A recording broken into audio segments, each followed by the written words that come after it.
বেহুলার বাসর ঘরের কোনো ছিদ্র যেন না থাকে, নিশ্ছিদ্র করতে হবে তার নিরাপত্তা।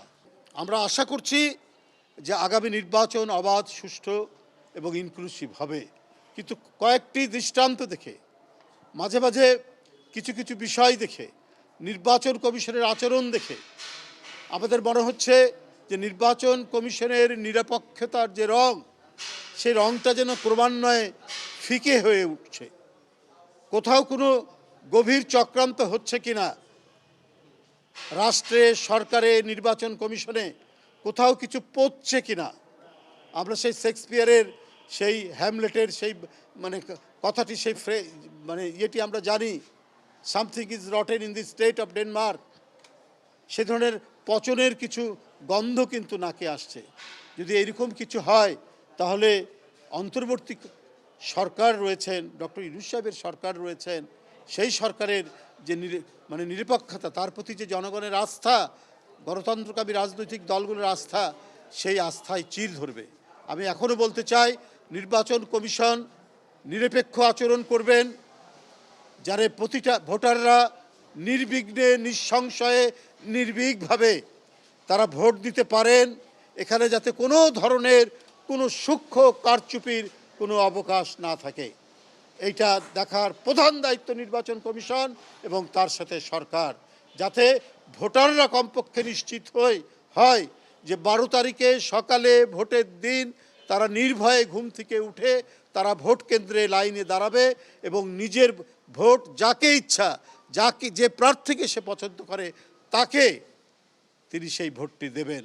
এইটা হচ্ছে জনগণের প্রত্যাশা। যাতে কোনোভাবেই আমরা বলবো নির্বাচন কমিশন যেন তার নিরপেক্ষতার রংকে ফিকে না করেন, সরকার যেন তার দায়িত্ব যথাযথভাবে পালন করবেন। না হলে ইতিহাসের কাছে, এদেশের মানুষের কাছে দায়ী থাকবেন। ধন্যবাদ।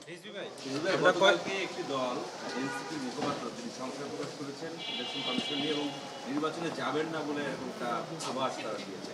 এই যে নির্বাচনে এটা তাদের বিষয় না, এটা তাদের বিষয়। পাশাপাশি রাজপথে নামার তাদের রাজনৈতিক দল, তারা তাদের রাজনীতি বিশ্লেষণ করে বা তাদের মতামত যেটা সেটা বলেছেন, আমার কিছু বলার নাই। আমি এটাই বলবো যে সরকার তার দায়িত্বশীল ভূমিকা পালন করবেন, জনগণ যাতে অবাধ সুষ্ঠু নির্বাচনের ব্যাপারে যেন তারা নিশ্চিত হতে পারেন যে এই ভোটে কোনো ধরনের কোনো সূক্ষ্ম বা বড় ধরনের কোনো কিছু কারসাজির আশ্রয় হবে, এটা যেন জনগণ বিশ্বাস না করে, জনগণকে নিশ্চিত করা। তাহলেই আমার মনে হয় যে আর কারো কোনো সংশয় থাকবে না।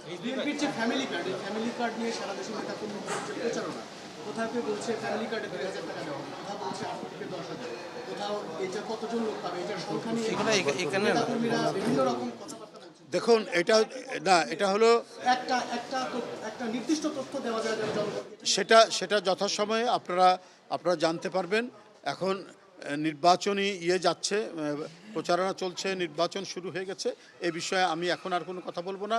যে অঙ্গীকার কোনো দলের চেয়ারম্যান করেছেন, আমি শুধু এইটুকুই বলতে পারি যে আপনি ফ্যামিলি কার্ড বলুন আর ফার্মার্স কার্ড বলুন, যা অঙ্গীকার তিনি করেছেন, জনগণ যদি বিএনপিকে রায় দেয়, আপনি দেখবেন প্রত্যেকটি অক্ষরে অক্ষরে সেটি বাস্তবায়ন হবে। কোনো তথ্যের গোলমেল থাকবে না, ওটা সুস্পষ্ট করবে দল থেকে। গণমাধ্যমে দেখলাম বিএনপির চেয়ারম্যান তারেক রহমানের নিরাপত্তার বিষয়টি নিয়ে নিউজ প্রচার হয়েছে, যেখানে তারা শঙ্কার কথা তুলে ধরেছেন। আসলে এই বিষয়টি আমরাও উদ্বিগ্ন।